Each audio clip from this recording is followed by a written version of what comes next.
విశ్వంలో ఎక్కడ ఎప్పుడు ఎక్కడ ఎవరికి ఏది తెలియనిది ఉన్నా అది చెప్పేటటువంటి వాడు పరమశివుడే. సమస్త విద్యలు ఆయన నుండే వస్తాయి. అందుకే ఈశాన సర్వ విద్యానాం ఈశ్వర సర్వభూతానాం బ్రహ్మాధిపతిర్బ్రహ్మణోధిపతిర్బ్రహ్మ శివో మే అస్తు సదాశివోం అంది వేదం. సమస్త విద్యలకు ఆలవాలమై ఉంటాడు ఆయన. ఆయనకి తెలియని విద్య అంటూ లోకంలో ఏదీ ఉండదు. ఆఖరికి లోకంలో ప్రాయశ్చిత్త కర్మల్ని ప్రవేశపెట్టిన వాడు కూడా ఆయనే. ప్రాయశ్చిత్త కర్మ అంటే చెయ్యకూడని తప్పోటి చేశారనుకోండి, అది పోగొట్టుకోవాలంటే ఓ కర్మ చెయ్యాలి, దాన్ని ప్రాయశ్చిత్త కర్మ అంటారు. ఆయన చేతిలో మంచం కోడోటి పట్టుకుని నించుంటాడు పరమశివుడు. ఆయన చేతిలో ఉండేటటువంటి వాటిల్లో ఖట్వాంగి అంటారు. మంచం కోడోటి పట్టుకుని నించుంటూ ఉంటాడు ఒక్కొక్క రూపంలో. మంచం కోడు ఎందుకు పట్టుకుంటాడో తెలుసా? ఒకానొకప్పుడు బ్రహ్మగారు తనకి 5 తలకాయలు ఉన్నాయని గర్విస్తే ఓ తలకాయ గిల్లేశాడు. గిల్లేస్తుంటే మిగిలిన తలకాయ మీద ఇలా చెయ్యి పెట్టి గిల్లబోతుంటే పార్వతీదేవి యొక్క అభయహిస్తం కింద 4 తలకాయలు పెట్టి, అమ్మా నీ చెయ్యి తామర పువ్వులా ఉంటుంది, నేను తామర పువ్వులోంచి పుట్టాను, మన ఇద్దరికీ బంధుత్వం ఉంది, నా 4 తలకాయలు కాపాడన్నాడు బ్రహ్మగారు. అమ్మవారు చెయ్యడ్డు పెడితే 4 తలకాయలు కాసింది. అప్పటి నుంచి బ్రహ్మగారికి 4 తలకాయలే. లేకపోతే శివుళ్ళు 5 తలకాయలు ఉండవలసింది ఆయనకు కూడాను. ఓ తలకాయ గిల్లేశాడు. ఓ తలకాయ పరమశివుడు బ్రహ్మగారి యొక్క శిరముల నుండి గిల్లేస్తే బ్రాహ్మణుణ్ణి బ్రహ్మహత్యాపాతకం చేశాడు కాబట్టి, ఓ శిరస్సు గిల్లాడు కాబట్టి ఆయనకి ఏ దోషం రాకపోయినా ఆయనకేం దోషం అంటదో.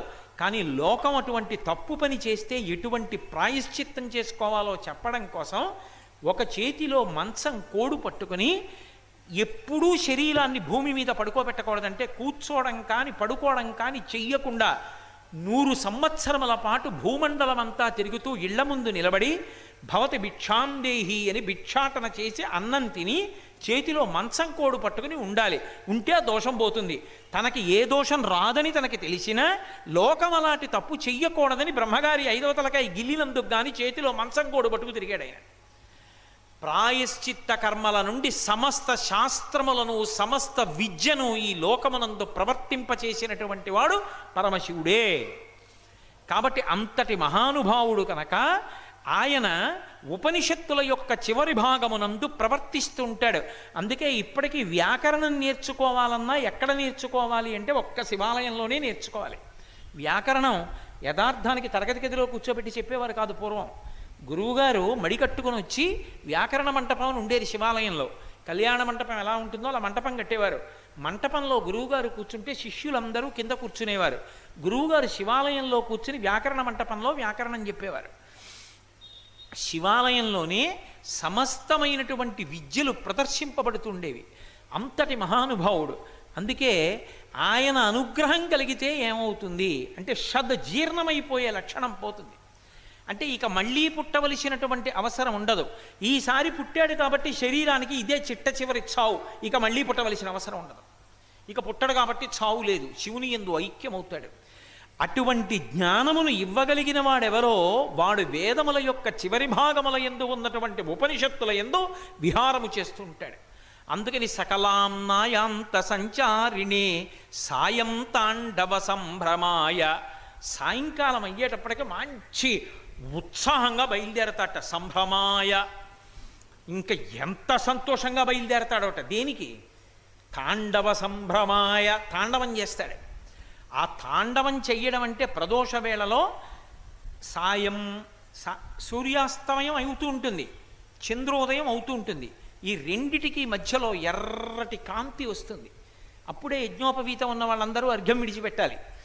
అటువంటి సాయంకాలం సంధ్యావందనంలో మీరు గాయత్రి చేశారా చేయలేదా అన్నదానికన్నా అర్ఘ్యం విడిచిపెట్టారా లేదా ప్రధానం. అర్ఘ్యం విడిచిపెట్టి తీరాలి.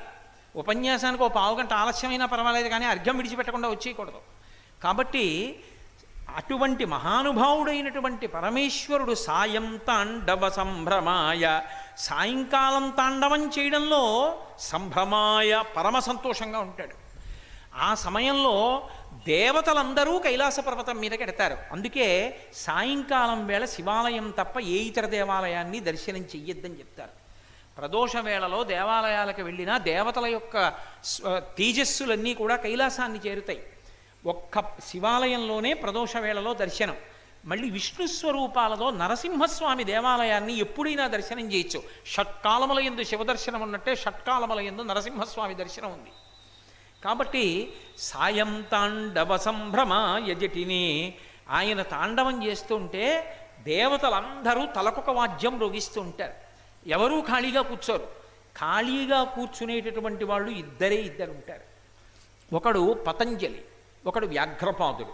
వీళ్ళిద్దరిలో పతంజలి కింద పాము రూపంలో ఉండి పైన తలకాయ ఉంటుంది. వ్యాఘ్రపాదుడికి కింద పులి శరీరం ఉండి పైన తలకాయ ఉంటుంది. వీళ్ళిద్దరూ చూస్తూ తాండవాన్ని తప్ప వాళ్ళేం వాద్యం చేయరు, పులి పాము కాబట్టి. ఈ రెండూ కూడా చూస్తాయి అన్న మాటకు అర్థం ఏమిటంటే, పులి పరమక్రౌర్యముతో కూడుకున్నటువంటి జంతువు, క్రూరత్వానికి ప్రతీక. పాము అంతమందిని చూసినా దాన్ని చూసినా అది ఊరుకోదు పైకి పడగట్టి ఉన్నప్పుడు. అటువంటి పాము, అటువంటి పులి కూడా పరమశివుడు తాండవం చేస్తుంటే తల తిప్పకుండా అలా చూస్తూ ఉండిపోతాయి. తమలో ఉన్నటువంటి ఆ పౌరుషభావాల్ని కూడా విడిచిపెట్టేస్తాయి. అయితే చిత్రం ఏమిటంటే, ఆయన ఆదిశేషుడు పతంజలిగా వచ్చి చూస్తున్నాడు. చూస్తుంటే విఘ్నేశ్వరుడు హాస్యమాడాడు. మేమందరం తలకోవాద్యం రోగిస్తాం, నువ్వేం చేస్తావు, తాండవం చూడడం తప్ప నువ్వేం చేయలేవు, పాము నువ్వేం చేస్తావు అన్నాడు. ఆయన అన్నాడు, నేనేమీ చేయలేనన్నావు అని కదూ ఇలా తలెత్తి మాట్లాడావు, అందుకే నేను తలకట్లకి దీర్ఘం లేకుండా, అంటే సాగదీసి మాట్లాడాడండి, అహంకారంతో అంటారు కదా, దీర్ఘం లేకుండా కేవలం హ్రస్వంతో తలకట్లు మాత్రమే అక్షరాలు ఉండేటట్టుగా తాండవాన్ని వర్ణిస్తానని ఒక స్తోత్రం చేశాడు. అందులో దీర్ఘాక్షరం ఉండదు, మొత్తం స్తోత్రం అంతా ఒక్క తలకట్లతోటే ఉంటుంది అంతే. అని మీ అందరూ వాద్యాలు మ్రోగిస్తారు, నేనేం చేస్తానో తెలుసా, పరమేశ్వరుడు తాండవం చేస్తున్నప్పుడు ఆయన కాలికి అంది అవుతానని ఎగిరి వెళ్ళి పరమశివుడు పాదాన్ని చుట్టుకున్నాడు. చుట్టుకుంటే 1000 తలలు ఉన్నటువంటి శేషుడు పరమశివుడు చేస్తున్నటువంటి తాండవం యొక్క వేగానికి తట్టుకోలేక తలలు ఇలా ఊగిపోతుంటే, ఆ తాండవంలోనే పరమేశ్వరుడు ఏం చేస్తాడంటే కాలు ఇలా పైకెత్తి ఒక్క క్షణం ఆపుతాడు. ఆపినప్పుట 1000 తలలు ఒక్కసారి దగ్గరికి తెచ్చుకుని దిద్దుకుని అమ్మయ్యా అని ఊపిరి తీసుకుంటాడు శేషుడు. మళ్ళీ తాండవం చేస్తాడు. తాండవం అంటే మామూలు తాండవం అనుకుంటారేమో, అదేదో నృత్యంలా ఉండదు. ఆయన తాండవం చేయడం అంటే దాని వేగాన్ని అనుసరించడం అంత కష్టం. వాద్యం రోగించడం ఎంత వేగంతో ఉంటుందంటే, అందుకని జటిని పక్కన పడుతుంది శంకరాచార్యుల వారికి. ఆయన దర్శనం చేస్తూ ఇచ్చిన శ్లోకాలు పెద్ద పెద్ద జటలతో ఉంటాడు. ఆ జటలతో ఉండి తాండవం చేస్తూ తల ఇలా విసురుతాడు. విసిరినప్పుడు జుత్తంతా ఇలా పెడుతుంది, ఇలా విసిరినప్పుడు మళ్ళీ ఇలా అంటాడు. అన్నప్పుడు ఇటు ఈ జుత్తు మళ్ళీ ఇటు రావాలి కదా, ఇటు జుత్తు ఇటు రాకముందు ఇటు జుత్తు ఇటు, ఇటు జుత్తు ఇటు తిప్పుకుంటాడు. ఇది ఇటు ఎగురుతుంది, ఇది ఇటు ఎగురుతుంది. ఎవరికైనా తలకాయ ఇలా తిప్పితే జుత్తంతా ఇటు వస్తుంది, ఇలా తిప్పితే జుత్తంతా అటు ఎడుతుంది. ఏదో పెద్ద జులపాలు జుత్తు ఉంటే అలా కావాలని జుత్తు మీద పడిపోవాలని పరిగెత్తి బంతులు ఇసిరేవాళ్ళు కొంతమంది ఉంటారు. అలా జుత్తు ఏదో ఓ పక్కకి పోతుంది అటో ఇటో. పరమశివుడికి అలా కాదు, ఎంత వేగంగా తల తిప్పుతాడంటే ఆయన జుత్తు ఇటుది ఇటు ఇలా ఎగురుతూ ఉంటుంది, ఇటుది ఇలా ఎగురుతూ ఉంటుంది. మధ్యలో తల ఒక్క క్షణం నిలబెట్టి నవ్వుతాడు. అంత వేగంగా కదులుతున్నాడని ఏదో ఉత్కంఠతో బిగిసిపోయి ఉండడు, చక్కటి చిరునవ్వుతో ఉంటుంది. అందుకే విదేశీయులు నటరాజస్వామి వారి విగ్రహాలే ఎత్తుకుపోతారు. వాళ్ళకి ఆశ్చర్యం, అసలు ఇలా ఎలా ఉంటాడు, అంత వేగంగా తాండవం చేస్తాడు. ఆ తాండవం చేస్తున్నప్పుడు మృదంగం వాయిస్తూ కదులుతాడు, ఓ చేతిలో అగ్నిగుండాన్ని పట్టుకుని, ఓ కాలు పైకెత్తి నించుని, ఓ కాలు కింద ఆ అజ్ఞానం అనేటటువంటి రాక్షసుండి తొక్కి పడతాడు. నటరాజమూర్తి అద్భుతం అసలు. అటువంటి నటరాజస్వామి వారి యొక్క తాండవం సాయంకాలం వేళ జరుగుతుంది. ప్రదోష వేళ సాయం సంధ్య పరమశివుని యొక్క విహారకాలం. ఆయన తాండవం ప్రారంభం చేసే ముందు ఒక్కసారి భూమండలం మించి వెడతట్ట. వెళ్ళినప్పుడు ఆయన భూమండలం మీద దిగేటటువంటి ఏకైక క్షేత్రంగా చెప్పబడేది శ్రీశైలం. శ్రీశైలంలో దిగుతాడు నందివాహనారూఢుడై అంటారు. ప్రదోష వేళలో ఆయన వెళ్ళిపోతున్నప్పుడు భగవత్ చింతన చేస్తూ ఉన్న వాళ్ళని చూసి పరమప్రీతి పొందుతాడు. అందుకే నా చిన్నతనంలో నాకు బాగా గుర్తు, ప్రదోషవేళ అయ్యేటప్పటికీ గబగబా స్నానాలు చేసి మా అమ్మగారు అమ్మమ్మగారు వీళ్ళందరూ వచ్చి కూర్చుని సాంబ సదా శివ సాంబ సదా శివ సాంబ సదా శివ సాంబ శివ అల్లుకాధీశ్వర అంటూ అకారం నుంచి మొదలుపెట్టి ఆఖరి అక్షరం వరకు చెప్పను, మళ్ళీ సాంబ సదా శివ అంటుండేవారు. సాంబ సదా శివ, సా అంబ అమ్మతో కూడుకున్న శివుడు నందివాహనారూఢుడై వెడుతూ ఉంటాడు. ఆ సమయంలో భగవచ్చింతన లేకుండా విశృంఖల కాముకత్వంతో భార్యతో రమించినటువంటి వాడి కడుపున 7 తరాల్ని మళ్ళీ మహాపాపంతో పడగట్టగలిగినటువంటి పరమ పాపభూయిష్టమైన జీవనం ఉన్నవాడు పుడతాడు. భాగవతంలోనే నిరూపణమైంది. దితి వెళ్ళి కశ్యప ప్రజాపతిని ఆ సమయంలోనే అడిగింది బిడ్డల్నిమ్మని. ఇది ప్రదోష వేళమ్మా, పరమశివుడు నందివాహనారూఢుడై వెడుతూ ఉంటాడు. ఈ సమయం అభావ్యంబయ్యే ఎలా కూడగన్ ఎలా ధర్మంబు వీడగన్. ఇప్పుడు భార్యాభర్తలు కలవకూడదన్నాడు. ఆమె నిస్సిగ్గుగా కశ్యప ప్రజాపతి యొక్క పంచపట్టి లాగింది. నీ కర్మ అలా ఉంది అని సంగమించాడు. దానివలనే హిరణ్యకశిపులు పుట్టారు. కాబట్టి ప్రదోష వేళ కేవలము భగవత్ చింతనకు మాత్రమే సంబంధించిన సమయం తప్ప ప్రదోష వేళలో ఏ అన్యమైనటువంటి విషయముల యొక్క స్పర్శ పనికిరాదు.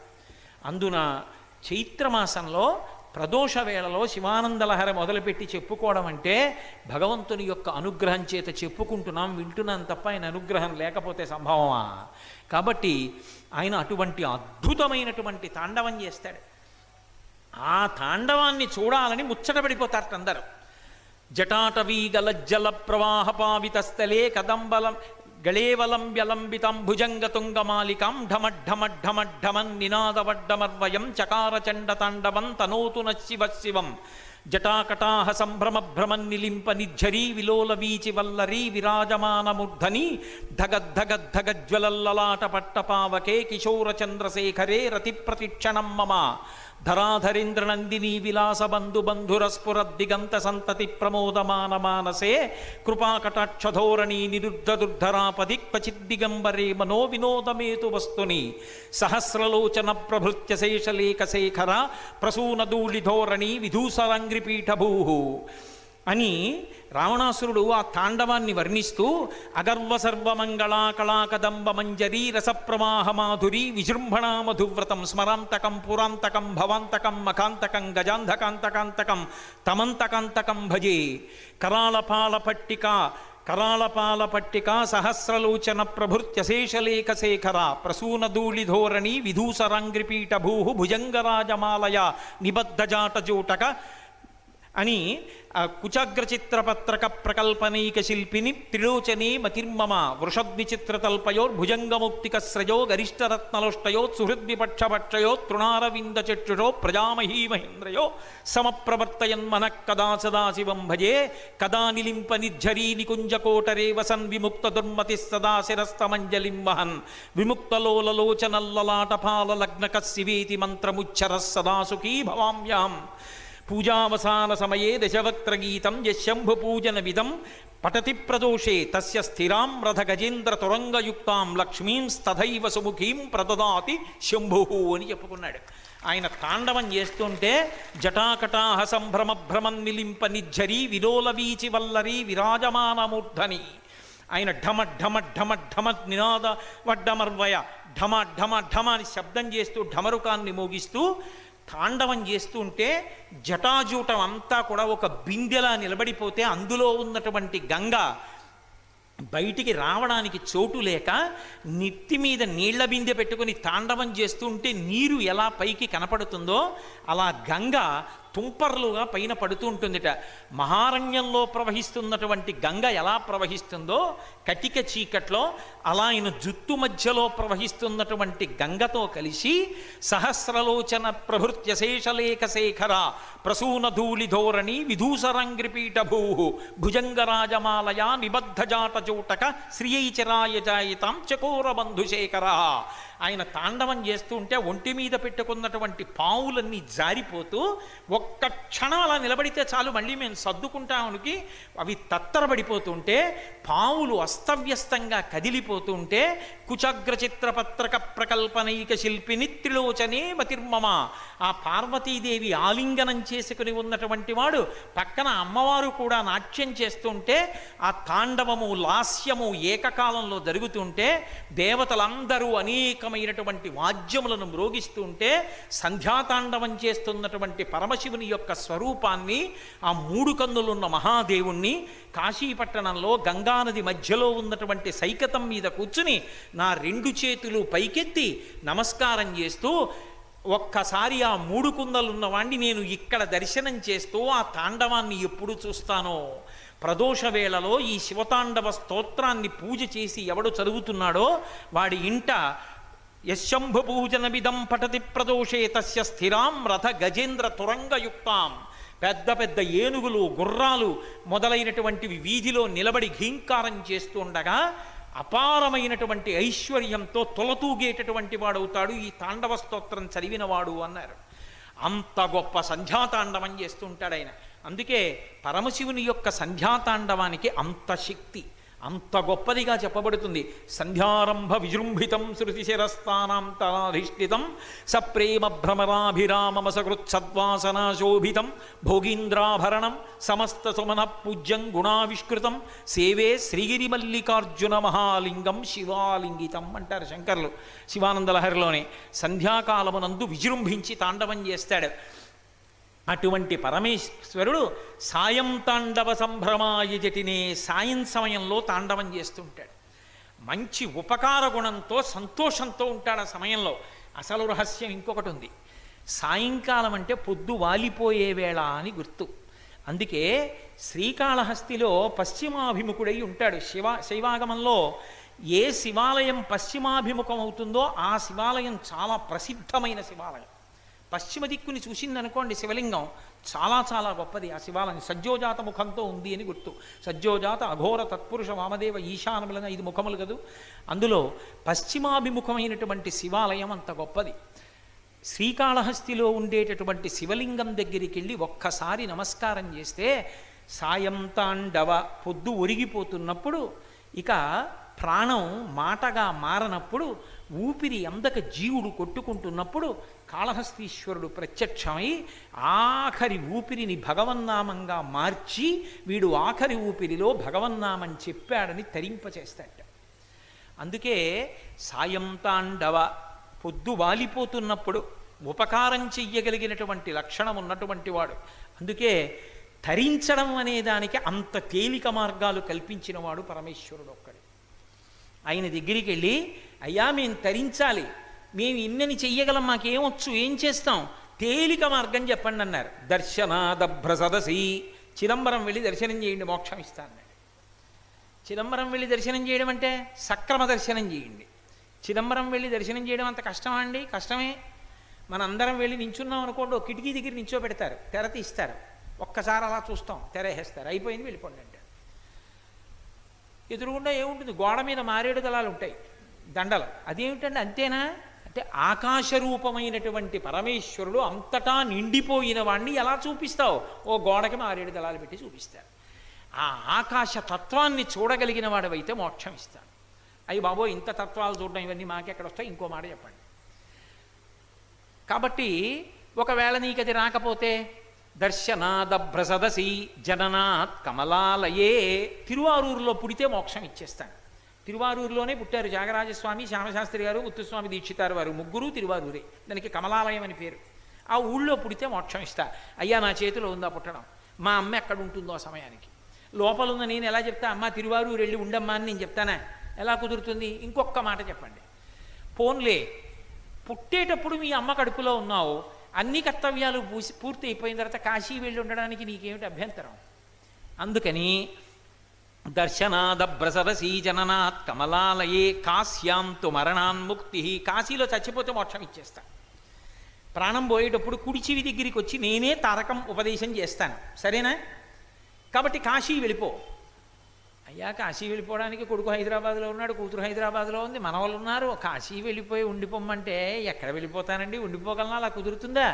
పోన్లే స్మరణాత్ అరుణాచలే, పోనీ అరుణాచల శివ అరుణాచల శివ అరుణాచల శివ అరుణ శివ అనుకుంటూ ఉండగలవా? అలా నోట్లో జ్ఞాపకం వచ్చినప్పుడల్లా అరుణాచల శివ అంటుంటావా? అరుణాచల క్షేత్రంలో ఉన్న శివలింగాన్ని జ్ఞాపకం తెచ్చుకోగలవా? అలా తెచ్చుకుంటే మోక్షం ఇచ్చేస్తాను. పనికి మాలినవన్నీ జ్ఞాపకం వస్తాయి, అది గుర్తొచ్చేస్తే ఇంకే నాలాంటి వాడు తరించిపోడు. కాబట్టి పరమశివుడంతటి తేలిక మార్గాలు చెప్పినవాడు లోకంలో ఇంకొకడు లేడు. సాయం తాండవ సంభ్రమ యజటినే కాదు, దానికి ఒక పెద్ద రహస్యం ఉంది. అసలు ఆయన ఎక్కడో కైలాస పర్వతం మీద తాండవం చేస్తే, కైలాస పర్వతం మీద తాండవం చేశాడు కాబట్టి అక్కడ అందరూ చూస్తారండి అంటే ఎవరు చూస్తారు? కైలాస పర్వతం అంటే ఎక్కడో ఉండదు. కైలాస పర్వతం అంటే ఎక్కడుంటుంది అంటే ఇదిగో ఇదంతా కైలాసం. ఎలా? ఇదేమిటండి ఇదంతా కైలాసం ఎలా అయింది? పార్వతీ పరమేశ్వరుల యొక్క కేళి జరిగిన చోటు కైలాసం. పార్వతీ పరమేశ్వరుల యొక్క కేళి ఆట అంటే అది ఏమిటి? తాండవము లాస్యము రెండూ కలిస్తే కేళి అంటారు. తాండవం అంటే ఆంగికం, ఆంగికం అంటే శరీరావయవములు కదిలితే తాండవం అంటారు. ముఖంలో భావ ప్రకటనం చేస్తే లాస్యం అంటారు. అందుకే అమ్మవారు తాండవం చేయదు. ఎందుకనంటే అమ్మవారు కూడా పరమశివుడితో అన్ని విధాలా సమానురాలు. అందుకే నిజతప ఫలాభ్యాం, ఎవరు ఎవరికన్నా ఎక్కువ అంటే చెప్పలేం. ఒక్క విషయంలో మాత్రం తప్పకుండా పార్వతీదేవి కన్నా శివుడే గొప్పవాడు. ఎక్కడ అంటే ఒకప్పుడు పరమశివుడు ఎలా తాండవం చేస్తే అమ్మవారు అలా తాండవం చేసి నువ్వా నేనా తెలియలేదు, ఎవరు గొప్ప చెప్పలేకపోయారు. ఇప్పుడు చిదంబరం వెడదాన్ని రమ్మన్నాడు. అందుకే ఇప్పటికే నటరాజ సభ, చిత్ సభ అంటారు దాన్ని. ఆ నటరాజ సభ చూడాలి. నటరాజస్వామి దేవాలయం ఉండి అక్కడే శరభేశ్వరుడు ఉంటాడు, మీకు లోకంలో ఎక్కడా కనబడడం. అద్భుతమైనటువంటి మూర్తి. అడిగితే ప్రత్యేకంగా తలుపు తీసి చూపిస్తారు. శరభేశ్వరుడని సింహం ముఖంతో 8 కాళ్లతో ఉంటాడు, పక్షి రూపంలో ఉంటాడు. శరభేశ్వరుడని శివుడికి ఒక ప్రత్యేకమైనటువంటి అవతారం అది. ఆ శరభేశ్వరుడు ఉన్న చోట ఆ నాట్య మంటపంలో చిదంబరంలో జరిగింది పార్వతీ పరమేశ్వరుల మధ్య పోటీ. శ్రీ మహావిష్ణువుని న్యాయ నిర్ణేతగా పెట్టారు. పరమశివుడు ఎలా తాండవం చేస్తే అమ్మవారు అలా తాండవం చేసింది. ఇద్దరూ చేసేస్తున్నారు తాండవం. ఆపదే ఎవరు గొప్ప చెప్పలేకపోతున్నారు. చూశాడు పరమశివుడు ఒక్కసారి నిలబడి తన కుడికాలు అంతెత్తు పైకెత్తి పక్కనున్న కుంకుమ భరిణిలో బొటనవేలు ముంచి పైకెత్తి అమ్మవారి యొక్క లలాటాగ్రమునందు తన బొటనవేలుతో బొట్టు పెట్టాడు. పురుషుడు కాలు ఎంతెత్తైనా ఎత్తి తాండవం చేస్తాడు, స్త్రీ అలా చెయ్యదు. దాని గురించి నేను సభలో వివరణ చెయ్యక్కర్లేదు. కాబట్టి అమ్మవారు సిగ్గుపడి ఆగిపోయింది. తాండవంలో పరమశివుడే గొప్ప అని తీర్మానం చేశారు. అప్పటి నుంచి నాట్యానికి చక్రవర్తి పరమశివుడు నటరాజు. అమ్మవారు తాండవం చెయ్యకపోవచ్చు, లాస్యప్రియ లయకరీ, ఆమెకి లాస్యం అంటే ఇష్టం. ఆమె లాస్యం చేస్తుంది. లాస్యం అంటే భావ ప్రకటనం చేస్తుంది.